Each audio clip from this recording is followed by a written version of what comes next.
भगवद गीता अध्याय 2 श्लोक 15 में श्री कृष्ण कहते हैं, दुख सुख को समान समझने वाले जिस धीर पुरुष को ये इंद्रिय और विषयों के संयोग व्याकुल नहीं करते, वह मोक्ष के योग्य होता है। सुख दुख जो बराबर समझे, दोनों हालत में एक जैसा रहे, वही जीवन में आगे बढ़ता है। जितनी भी आपकी आयु हो, जीवन में जरा पीछे मुड़ के देखिए, न जाने कितनी बार आप सुख दुख से बीते होंगे।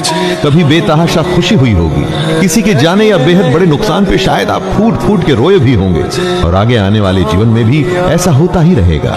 यानी इस बात को जानते हैं कि ऐसे सुख दुख तो आते जाते रहते हैं। भगवद गीता अध्याय 2 श्लोक 16 में श्री कृष्ण कहते हैं, समझदार लोग इस बात को समझते हैं, जिसका आना जाना लगा रहे उसके लिए कोई क्या शोक करे। सुख गया तो दुख दरवाजे पर आने के लिए बिल्कुल तैयार खड़ा है। एक के लिए दुख करेंगे तो आने वाली अच्छी खबर के लिए जल्द ही खुश ही होना पड़ेगा।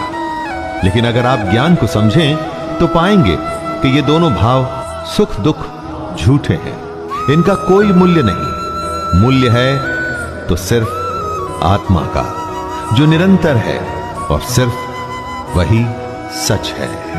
भगवद गीता अध्याय 2 श्लोक 17 में श्री कृष्ण कहते हैं, नाश रहित तो तू उसको जान, जिससे ये संपूर्ण जगत दृश्य वर्ग व्याप्त है। इस अविनाशी का विनाश करने में कोई भी समर्थ नहीं है। मतलब परमानेंट सिर्फ वही है जिसमें ये पूरा जगत, पूरी दुनिया समाई हुई है, जो सबसे बड़ा सच है। बाकी सब कुछ आता जाता रहता है। सिर्फ ये सच्चाई ही हमेशा के लिए है। हमारी आत्मा ही दुनिया की सबसे बड़ी सच्चाई है। यही आत्मा हमारे भीतर है, और जब ये आत्मा बाहर है तो पूरी दुनिया जो हमें दिखती है ना, वो भी इसी में समाई हुई है।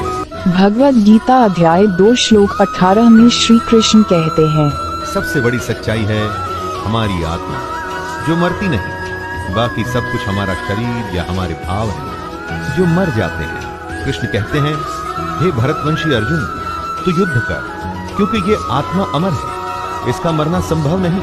इसीलिए इसे सबसे बड़ी सच्चाई कहा गया है। महापुरुष इसी ज्ञान, इसी आत्मा को समझने में अपना पूरा जीवन संन्यास में, समाधि में, ध्यान में बिता देते हैं। कृष्ण का कहना है कि शरीर नाशवान है और आत्मा अमर है, और वही सच्चाई है, तो शोक किस बात का करना।